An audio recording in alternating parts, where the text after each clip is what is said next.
Selanjutnya, pemaparan aksi nyata diseminasi budaya positif oleh saya, calon guru penggerak angkatan 11.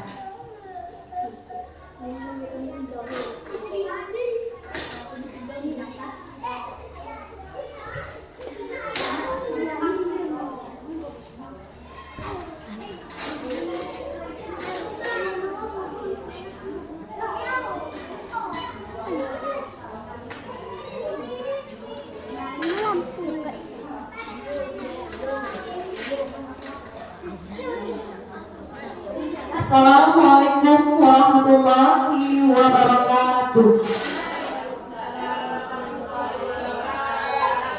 Bapak Ibu, di sini saya masih belajar.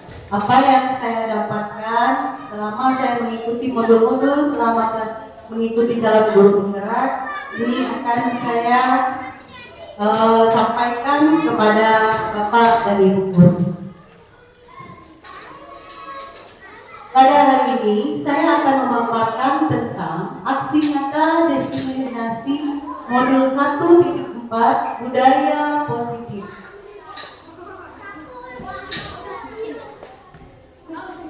Bapak Ibu, sebelum kita masuk ke materi kita budaya positif, kita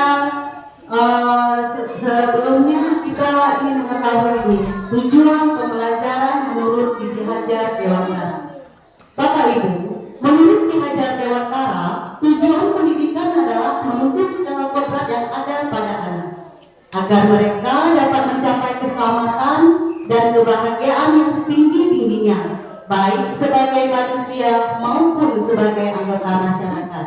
Oleh sebab itu, pendidikan itu hanya dapat menuntut tumbuh atau hidupnya kekuatan kodrat yang ada pada anak-anaknya, agar dapat memperbaiki lakunya, bukan mendasarnya, hidup dan tumbuhnya kekuatan kodrat dan anak. Dari tujuan pendidikan Ki Hajar Dewantara, di sini terdapat budaya positif yang dapat menciptakan budaya positif pada anak didik kita. Bapak dan Ibu guru yang saya hormati, kita sebagai pendidik diumpamakan sebagai petani. Kita menebarkan benih itu merupakan anak murid kita, siswa-siswa kita, dan lahan itu merupakan tempat sekolah kita. Sekarang saya ingin bertanya kepada Ibu dan Bapak guru, jika kita menanam benih di lahan yang sudah bagus, apakah jagung itu akan tumbuh dengan bagus? Bagaimana Bapak Ibu? Bisakah jagung itu akan tumbuh besar, menghasilkan buah yang besar?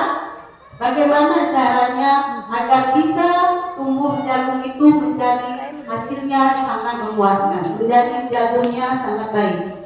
Ada yang bisa menjawab? Ibu Julis?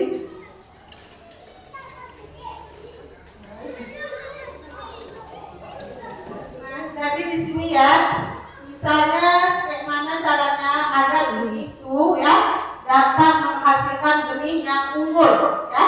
Jadi di sini kita umpamakan pada tanaman jagung ya ataupun kacang, kita harus memberi bimbingan kepada anak-anak tersebut agar anak-anak menjadi penerus bangsa yang berprestasi dan mantap. Sekian, terima kasih. Ya, sangat bagus. Kira-kira Ibu yang lain ada yang bisa ngasih jawaban yang lain? Ibu Masinar? Kalau menurut saya, memang lahan kita sudah bagus, tanahnya sudah subur. Cuma kita merawat tanaman subur, sama seperti anak-anak. Anak-anak itu pintar semua, bagus semua. Tinggal kita seorang guru, bagaimana cara membimbing anak-anak tersebut supaya bisa menghasilkan benih-benih yang unggul dan beradab. Hanya itu menurut saya. Terima kasih, sangat hebat. Ini nanti dari jalan angkatan guru penggerak yang selanjutnya. Terima kasih. Kita tepuk tangan dulu untuk ibu-ibu guru hebat kita. Ya, benar. Sebagai seorang guru, sebagai seorang petani, kita sepertinya dicontohkan seperti petani yang harus kita lakukan untuk agar benih itu menjadi baik, hasilnya bagus. Ya, kita harus dengan memupuknya, memberi rawatan yang bagus, tanahnya kita hindari dari hama-hama yang mengganggu, kita kasih pupuk-pupuk, vitamin-vitamin tumbuhan selainnya. Itulah dia sebagai kita sebagai seorang guru. Kita itu dicontohkan sebagai petani kepada murid kita sebagai seorang guru. Jadi anak kita ke depannya mau jadi seperti apa? Itu tergantung dengan kita. Kita merupakan suri tauladan untuk anak didik kita. Di sini kita ingin menciptakan budaya positif. Budaya positif. Budaya positif itu di sekolah yaitu nilai-nilai kebiasaan di sekolah yang berpihak pada murid agar mereka dapat berkembang menjadi pribadi yang kritis, penuh hormat dan bertanggung jawab sesuai dengan profil pelajar Pancasila. Jadi budaya positif itu dikembangkan merupakan kebiasaan-kebiasaan kita yang ada di sekolah. Seperti apa contohnya budaya-budaya positif itu? Bisa Ibu Bapak, seperti apa budaya positif yang ada di sekolah kita selama ini? Membuang sampah di tempatnya. Selanjutnya, datang tepat waktu, menghormati teman dan guru. Itu semuanya merupakan contoh budaya positif. Anak Bapak Ibu semua yang saya hormati, budaya positif itu tidaklah luput dari kita, peran kita sebagai seorang guru. Sebagai seorang guru kita memberikan contoh. Kenapa? Karena sebagai guru kita merupakan orang yang ditiru, yang digugu. Apa yang kita lakukan, apa yang kita kerjakan, tindakan apa yang kita ambil, itu dicontoh dan ditiru oleh anak-anak didik kita. Contoh, kita menginginkan anak kita tepat waktu datang. Kenapa anak-anak ibu yang hadirnya kok lama sekali? Kenapa pakai baju nggak rapi? Kenapa pakai sendal ke sekolah?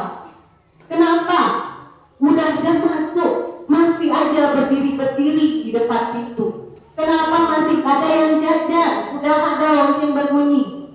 Kenapa? Coba kembali kepada diri kita. Apakah kita sudah memberikan contoh yang baik untuk anak didik kita? Dari budaya positif itu, apakah dari kita sudah menciptakan budaya positif itu sebagai seorang guru? Apakah kita sudah datang tepat waktu? Apakah kita sudah rapi, bersih? Apakah kita nanti setelah jam waktu mulai pelajaran tepat waktu? Di Bapak Ibu guru, semuanya itu kembali pada kita. Kalau kita ingin menciptakan budaya positif. Konsep utama budaya positif. Ya, di sini konsep budaya utama positif itu ada 7. 1, perubahan paradigma belajar. Perubahan paradigma belajar. Yang kedua, disiplin positif. Yang ketiga, kebutuhan dasar manusia. Yang keempat, motivasi perilaku manusia. Yang kelima, restitusi posisi kontrol kita sebagai guru. Yang keenam, keyakinan kelas. Yang ketujuh, segitiga restitusi. Di sini nanti kita akan paparkan satu persatu.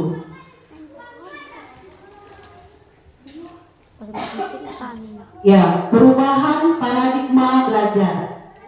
Bapak Ibu, dalam membangun budaya positif sekolah dapat menyediakan lingkungan yang positif, aman dan nyaman agar siswa mampu berpikir, bertindak dan menciptakan dengan merdeka, mandiri dan bertanggung jawab. Disiplin sangat berkaitan dengan kontrol kita sebagai guru. Kembali tadi seperti saya katakan sebelumnya, kontrol kita lihat. Kita mengontrol anak didik kita bagaimana disiplin terciptanya budaya positif tersebut. Baik, sekarang kita ada sedikit permainan atau kita secara tes itu. Anda, Bapak Ibu dan teman akan melakukan kegiatan. Coba Bapak Ibu buka tangan Anda, ya. Terus mengepalkan salah satu tangan Anda dan coba bayangkan Anda menyimpan sesuatu yang sangat berharga di kepalan tangan itu. Sekarang ada kayak bagaimana benda itu jangan sampai lepas, jangan sampai terbuka. Baratkan ada benda, ada rahasia, jangan sampai ditahu orang, jangan sampai terlepas. Terus dan rekan Anda mencoba segala cara bagaimana cara membuka kepalan tangan tersebut. Ya, berpasangan Ibu Mama Rais sama Ibu Astianti. Coba bagaimana? Ke depan sebentar. Kita di depan praktekkan.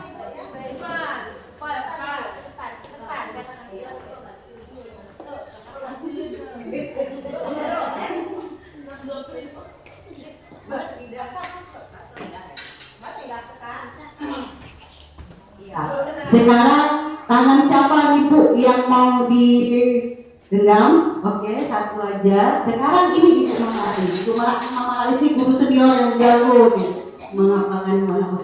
Ibu tangan Ibu Astianti digenggam. Sekarang Bu, tugas Ibu bagaimana bisa Ibu membukakan tangan Ibu Astianti. Ibu nggak usah dikepal. Ibu nggak usah dikepal tangannya. Ya. Nah, sekarangnya bagaimana caranya? Bagaimana caranya? Ayo. Ibu Astianti jangan. Ibu kan bisa dengan kata-kata. Ya. Ibu Astianti kasih duit, kasih apa? Bukan seperti itu. Itu pemahaman.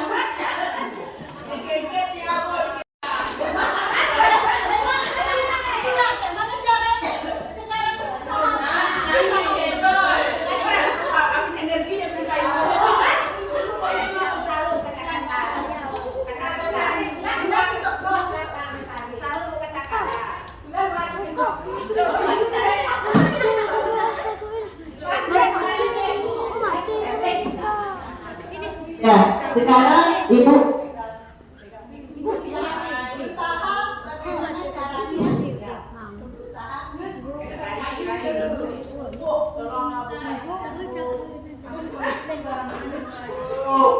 kalau nggak punya kasih kami lah Bu.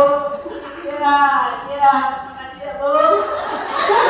Tepuk tangan mantap. Iya. Wah, itulah cara Kasati kita ibaratkan kita mengibaratkan membuka genggaman tangan. Bagaimana kita bisa mengapakan apa yang ada di dalam diri anak-anak? Itulah Bapak Ibu.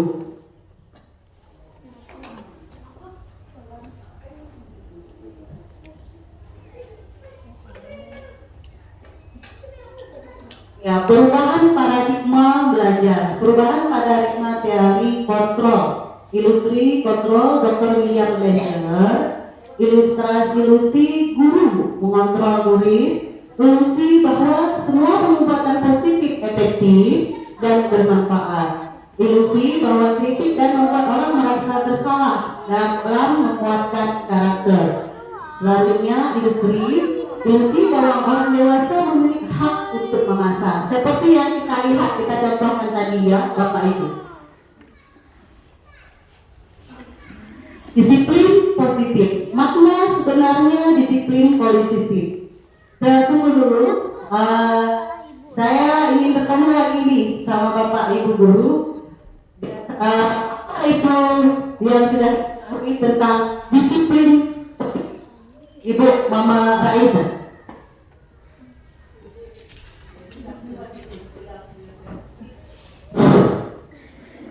Disiplin positif adalah di suatu kegiatan atau peraturan yang harus kita taati. Iya, benar ya. Terima kasih Ibu untuk Ibu Mama Rais. guru hebat. Sekarang, ya, disiplin. Bapak Ibu, disiplin berasal dari bahasa Latin disciplina, yang artinya belajar. Makna asal dari kata ini berkonotasi dengan disiplin diri dari murid-murid Socrates and Plato. Disiplin diri membuat orang menggali potensinya menuju sebuah tujuan. Jadi disiplin tadi membuat sebuah tujuan apa yang dia hargai. Namun dalam budaya kita, makna kata disiplin telah berubah menjadi sesuatu yang dilakukan seseorang pada orang lain untuk mendapatkan kepatuhan. Kecenderungan umum adalah menghubungkan kata disiplin dengan ketidaknyamanan, bukan dengan apa yang kita hargai atau pencapaian suatu tujuan mulia. Seperti contoh, saya ingin bertanya pada lalu lintas. Saya ingin bertanya, kita memakai helm berkendaraan, apa tujuannya kita memakai helm? Keselamatan diri, selainnya untuk nyaman. Itulah Ibu, itulah tadi kepatuhan. Tapi kecenderungan seseorang untuk budaya disiplin tadi memakai helm untuk dilakukan orang lain untuk mendapat kepatuhan yang tadi, supaya jangan dikena tilang polisi, jangan ditangkap polisi. Berarti kita patuh kepada peraturan, kita pakai helm. Dan ada lagi, kita pakai helm supaya jangan menghindari kecelakaan yang dapat merusak diri kita. Itu juga untuk supaya disiplin kita menghindari ketidaknyamanan, bukan dengan apa yang kita hargai atau pencapaian untuk suatu tujuan mulia. Disiplin adalah kemampuan memerintah diri sendiri dalam mengontrol dan menguasai diri untuk memilih tindakan yang mengacu pada nilai-nilai yang kita hargai dengan penuh tanggung jawab tanpa diperintah orang lain. Berarti kalau kita melakukan disiplin bukan karena ada orang lain yang memerintah kita. Kita disiplin memang sudah ada di dalam diri kita, dalam keinginan di internal kita, bukan karena ada dorongan dari eksternal. Ya, nilai-nilai yang kita hargai adalah nilai kebajikan. Dari nilai-nilai disiplin pada diri kita itu terdapat nilai kebajikan, sifat positif manusia yang merupakan sifat positif manusia yang merupakan tujuan mulia yang ingin dicapai setiap individu, yaitu nilai-nilai dalam profil pelajar Pancasila.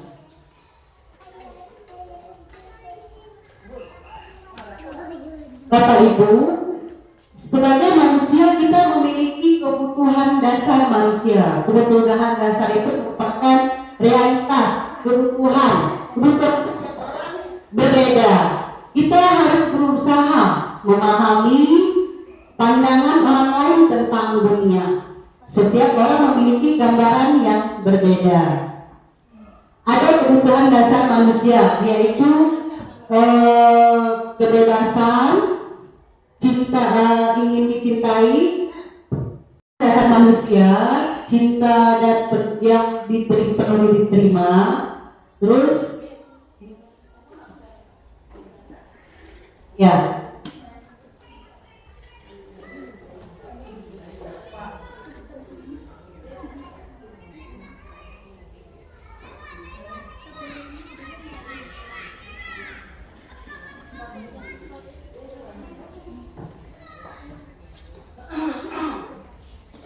kebutuhan dasar manusia, realitas kebutuhan setiap orang itu berbeda-beda. Kita harus berusaha memahami pandangan orang lain tentang dunia.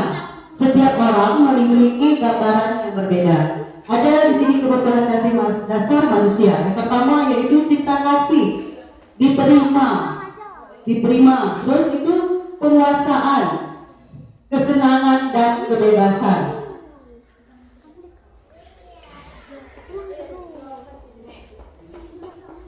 Ya, di sini ada kasus Ibu Ria, guru kelas 6 SD Permai, sedang bingung menghadapi ulah salah satu murid di kelas bernama Agus. Beberapa anak telah datang dan mengeluhkan Agus yang seringkali meminta bekal makan siang mereka dengan paksa. Jika Anda menghadapi situasi seperti Buria, apa yang akan Anda lakukan? Menurut Anda, kira-kira apa alasan Agus melakukannya itu? Agus, dia sering meminta makanan pada temannya. Di situ tadi ada yang sebelumnya tadi ada kebutuhan dasar manusia. Ya, dia tadi minta bekal pamannya tadi untuk apa? Kebutuhan dasarnya. Kebutuhan dasarnya apa? Mungkin dia lapar. Nah, makanya dia minta. Terus memang ada lagi satu kekuasaan. Mungkin bisa minta dia punya kawannya karena dia merasa dia mempunyai kekuasaan. Ada juga dia minta temannya itu biar dapat disayangi temannya, perhatian. Ya, mungkin memang dia nggak bawa bekal. Dalam konteks penerapan disiplin positif, Ibu Ria sebaiknya mencari tahu. Di sini kita sebagai guru, sebagai contoh, nanti apabila ada kasus seperti ini yang kita hadapi, ini mungkin bisa jadi apa sama kita. Ibu Ria sebaiknya mencari tahu alasan Agus melakukan tindakan tersebut agar mengetahui kebutuhan mana yang sedang berusaha dipenuhi oleh Agus. Agus lapar dan tuanya tidak membawakan bekal makanan siang. Itu merupakan survival, ya kan? Itu tadi kan. Terus teman Agus jadi perhatikan Agus, love belong to you. Itu tadi lah dia ingin dicintai, ingin diperhatikan. Dia merasa hebat karena temannya jadi takut. Seperti yang tadi kebutuhan dasar manusia tadi. Berarti dia mempunyai kekuasaan. Terus Agus merasa bosan dengan bekal yang dibawakan orang tuanya karena selalu bekal yang sama, freedom. Berarti dia bebas. Dia bosan, itu aja. Mungkin ayam aja, ataupun mungkin ikan, telur aja, ataupun pagi selalu nasi aja. Dia lihat kawannya beda bekalnya. Aku mamaku lalu ini aja. Tengok kawanku enak nih. Jadi dia sebenarnya ingin kebebasan, bebas, nggak mau dia selalu itu. Nggak mau dia selalu makannya mie, telur aja. Lihat dia punya kawan, bebas dia memilih makanannya. Terus Agus hanya iseng dan dia menikmati ekspresi wajahnya. Dia memang suka ganggu kawannya. Dia lihat kawannya kesel. Dia lihat kawannya kesel, dia udah senang. Itu berarti fun. Dan dia ingin kebahagiaan, kesenangan untuk dirinya sendiri. Kalau lihatnya orang kesel, dia senang. Itulah kebutuhan dasar manusia tadi yang memang ada di dalam diri manusia. Hukuman dan sanksi konsekuensi. Kembali lagi pada kita Bapak Ibu yang selama ini semenjak saya setelah mengikuti guru penggerak ternyata saya itu semuanya salah yang telah saya lakukan selama ini, hukuman dan konsekuensi. Yang selama ini ada murid yang salah dihukum, ada yang nggak benar dihukum. Sekarang kita akan mengetahui apa itu dengan hukuman dan apa itu namanya konsekuensi. Di sini ada kasus IPA kurang mengawasi pelajaran matematika sehingga pada saat pelajaran tersebut berlangsung dia lebih banyak berdiam diri atau menggambar di buku pelajarannya. Pada saat guru matematikanya Pak Seno menanyakan pertanyaan, IPA menjadi gugup dan tak sengaja menjatuhkan tasnya dari kursi serta tiba-tiba menjadi gagap pada saat berupaya menjawab. Seluruh kelas pun tertawa melihat perilaku IPA yang bicara tergagap dan terkejut tersebut. Pak Seno pada saat itu membiarkan teman-teman IPA menertawakan IPA yang tergagap dan malu luar biasa, dan malahan meminta IPA untuk maju ke depan dan berdiri di depan kelas sambil menunjuk hidungnya karena tidak bisa menjawab pertanyaan Pak Seno. Kelas makin gaduh dan anak-anak pun tertawa melihat IPA depan kelas memegang ujung hidungnya. Sekarang saya tanyakan, apakah kita setuju dengan tindakan Pak Seno terhadap IPA? Mengapa? Iya, tidak. Kita tidak setuju karena itu bisa baku. Kenapa kita nggak setuju perbuatan Pak Seno pada IPA? Ya, karena itu memang tidak baik kata Ibu ya. Terus menurut Anda tindakan Pak Seno terhadap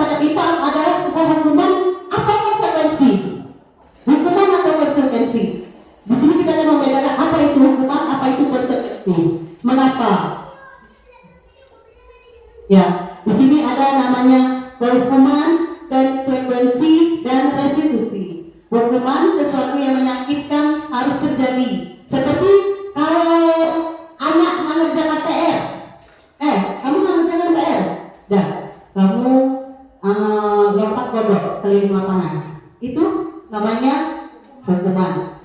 Kamu nggak mengerjakan PR, sekarang kamu nyatet buku 1 lembar penuh. Kamu mau mengerjakannya, mau bu, itu konsekuensinya. Kalau yang lakukan itu menyakitkan ke dirinya, seperti yang tadi, sesuatu yang menyakitkan harus terjadi. Terus konsekuensi sesuatu yang harus terjadi, dia lakukan. Dan restitusi merupakan pilihannya, ya pilih. Dan Bapak Ibu, semua perilaku memiliki tujuan. Teori motivasi perilaku manusia itu menghindari ketidaknyamanan seperti yang kita katakan tadi ya, memakai helm tadi. Terus hukuman apa yang akan terjadi apabila saya tidak melakukannya, seperti kita memakai helm tadi, itu merupakan motivasi eksternal yang ada dari luar kita. Kalau kita lakukan itu ada motivasi, karena ada motivasi luar kita lakukan itu, karena kita nanti ada kena tilang seperti saya bilang tadi dengan contoh tidak memakai helm. Terus untuk mendapatkan imbalan dari orang lain, institusi, apa yang akan saya dapatkan apabila saya melakukannya, ya itu merupakan motivasi eksternal. Terus untuk menghargai diri sendiri, kita melakukannya tadi untuk menghargai diri sendiri. Saya akan menjadi orang seperti apa bila saya melakukannya. Itu juga merupakan motivasi internal. Motivasi internal, motivasi yang ada di diri kita melakukannya. Apabila kita lakukan, kita akan menjadi apa hasil dari yang kita lakukan.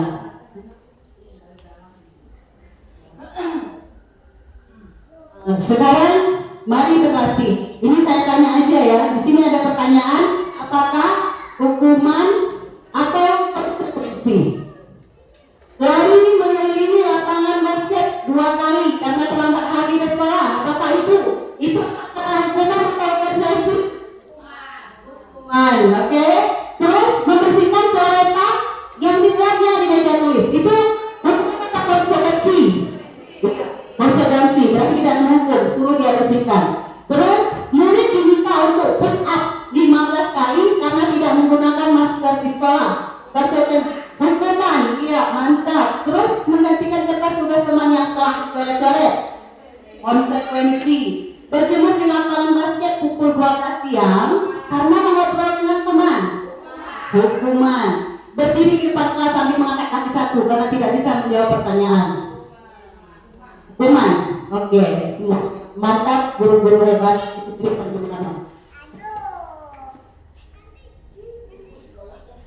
Restitusi. Nah, sekarang kembali kita ke restitusi. Ini yang harus kita lakukan, ya. Restitusi, posisi kita sebagai seorang guru. Di sini ada posisi kontrol, yaitu tadi kita sebagai guru, sebagai pembuat merasa bersalah, kita membuat dia merasa bersalah. Terus sebagai teman, ayo kita sebagai teman. Bagaimana kita kondisikan kita sebagai teman kepada siswa kita. Terus pemantau siswa kita. Terus manajer.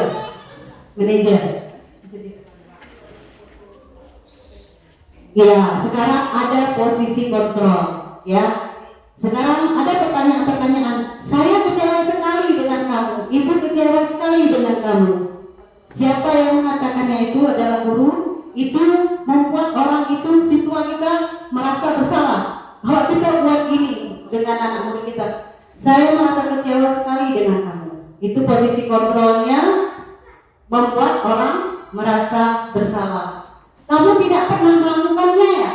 Nah, itu kita posisi kontrol ini bilang penghukum. Terus ayolah, lakukanlah anak ibu, ya kan, demi ibu, lakukan. Nah, itu posisi kontrol kita sebagai teman. Itu nanti kita seperti itu yang kita lakukan kepada siswa-siswa kita di posisi kontrol kita. Terus, apakah kamu mendapatkan stiker Itu pemantau. Kita pantau. Apakah kamu dapat nilai 100 hari ini? Itu kita memantau anak kita. Terus kamu selalu yang terakhir. Itu posisi kontrol kita sebagai penghukum. Dan Pak Harun, Mbak Wati baru 1 tahun menjadi guru SMP. Beberapa murid perempuan Bibi dan Pak Kali mengetahui hal ini dan mereka menggunakan kesempatan bersikap seenaknya, tertawa dan tidak mengindahkan kehadiran Bu Wati. Bu Wati mencoba menyapa Bibi dan Pak Kali dengan ramah sambil mengingatkan untuk tetap fokus pada tugasnya. Ayolah, tugasnya dikerjakan. Nanti ibu ditegur Bapak Kepala Sekolah kalau kalian tidak mengerjakan tugas. Tolong bantu ibu ya.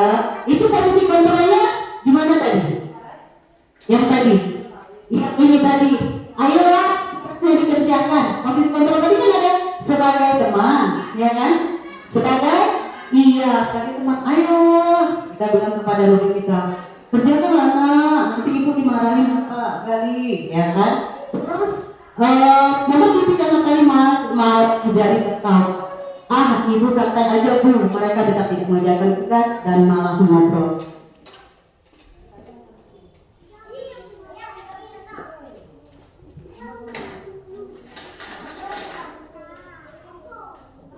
Ya, tadi posisi kontrol kita tadi udah.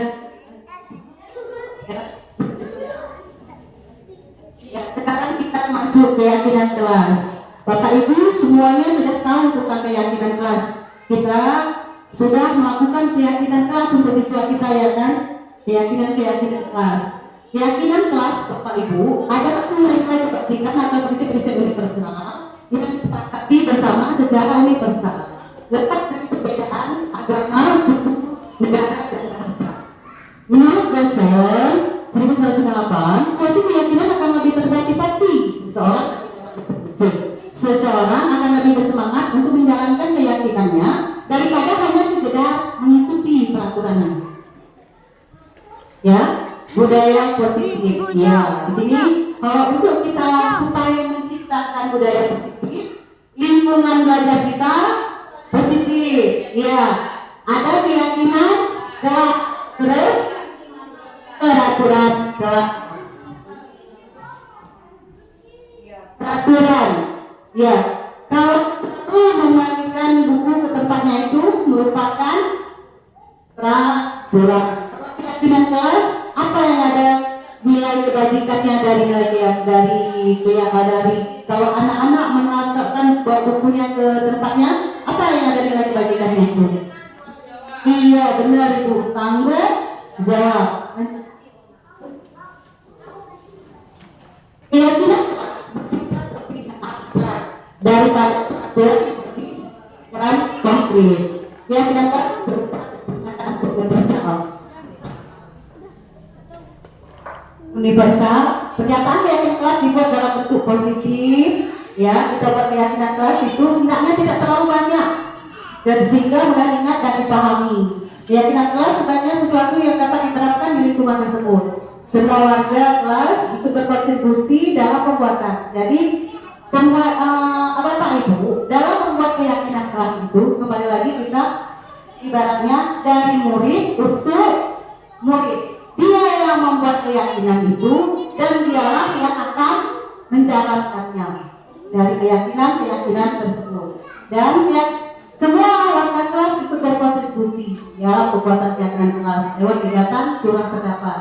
Terus bersedia meninjau kembali keyakinan kelas dari waktu ke waktu.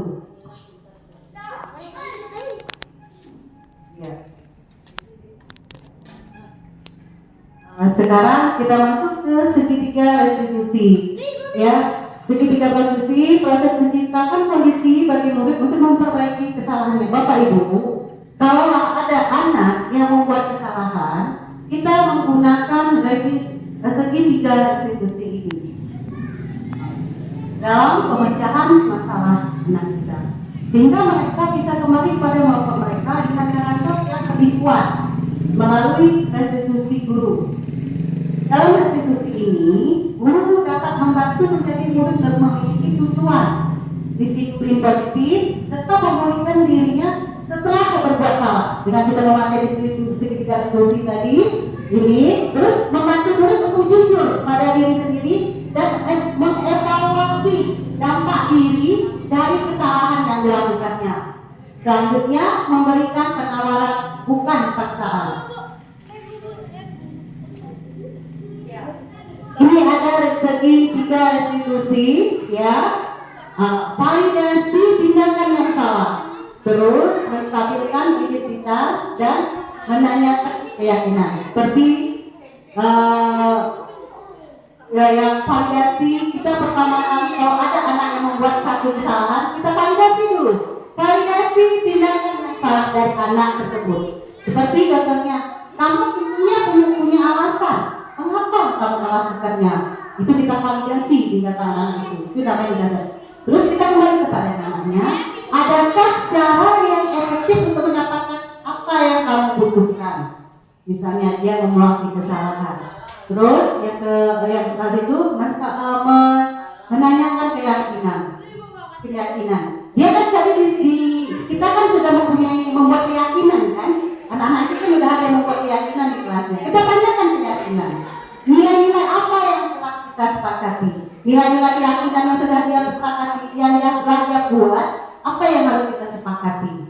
Seperti dia berkelahi, atau tidak memakai seragam yang bagus, ataupun telah datang ke sekolah. Terus kita tanyakan pada dia, kamu ingin menjadi orang yang seperti apa?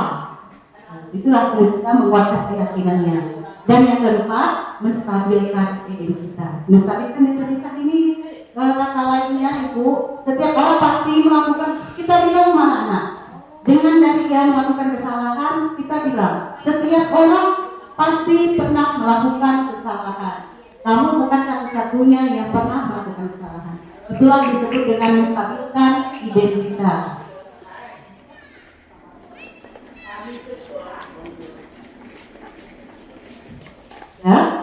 Ya, menstabilkan identitas. Berbuat salah itu tidak apa-apa, tidak ada manusia yang bilang tadi ya, menstabilkan identitas. Saya juga pernah melakukan kesalahan seperti itu. Kita bisa menyelesaikan ini. Ya, Bapak Ibu tidak tertarik mencari siapa yang salah, tapi Bapak Ibu ingin mencarikan solusi dari permasalahan ini. Pertama kita menstabilkan identitas begitu seperti anak kita. Jangan kita menuntut, oh salah kau, kenapa pukul temanmu gitu. Bukan itu sebenarnya cari. Kalau kita posisi kita sebagai guru, kalau kita ingin memecahkan suatu kasus pada siswa kita, dengan kita memakai segitiga restitusi, di situ kita bisa memecahkan kasus anak kita tadi. Pertama, yaitu dengan menstabilkan identitas. Kita stabilkan dulu identitas. Anak itu tidak ada manusia yang sempurna, misalnya dia buat salah. Ibu pun pernah buat salah seperti kamu.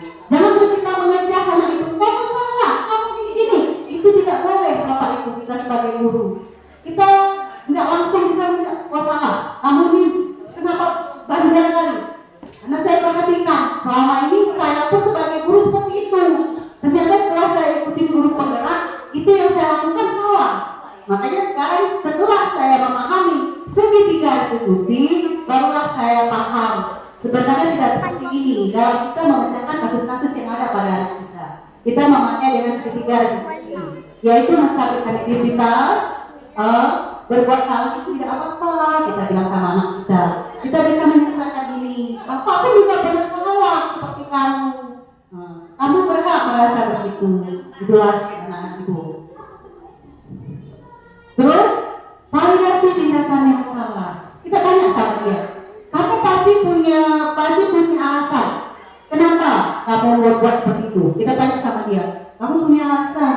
Kenapa kamu buat seperti itu? Itulah kita validasi tindakan yang salah dari anak itu.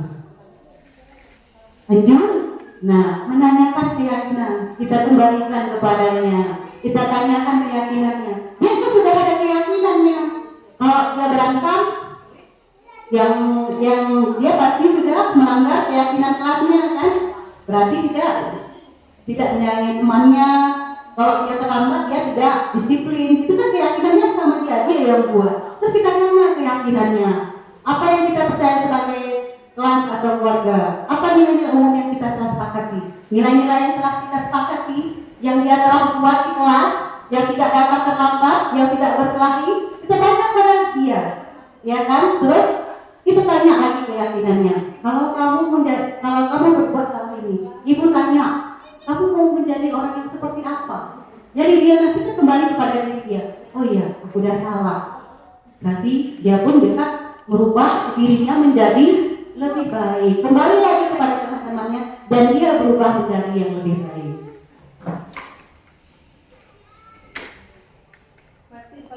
Betul, terima kasih. Terima kasih Bapak Ibu, sekian dan pemaparan kita.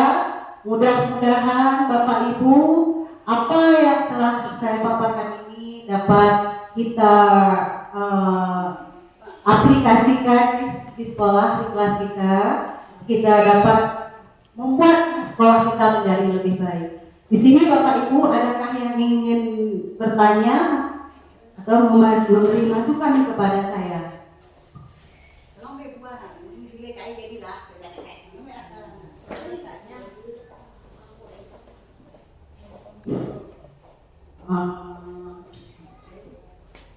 Baiklah, menurut saya Ibu Armalia ikut menjadi guru penggerak, menurut saya sangat baik dan nantinya bisa memimpin kami untuk selanjutnya dan contoh bagi kami, karena kami belum bisa, jadi kami minta tolong sama Ibu untuk membimbing kami seperti apa yang telah Ibu pelajari.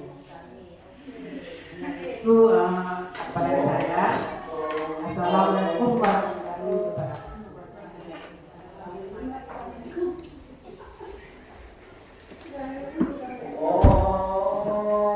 Ya Bapak Ibu, terima kasih semuanya atas partisipasi Ibu dan dalam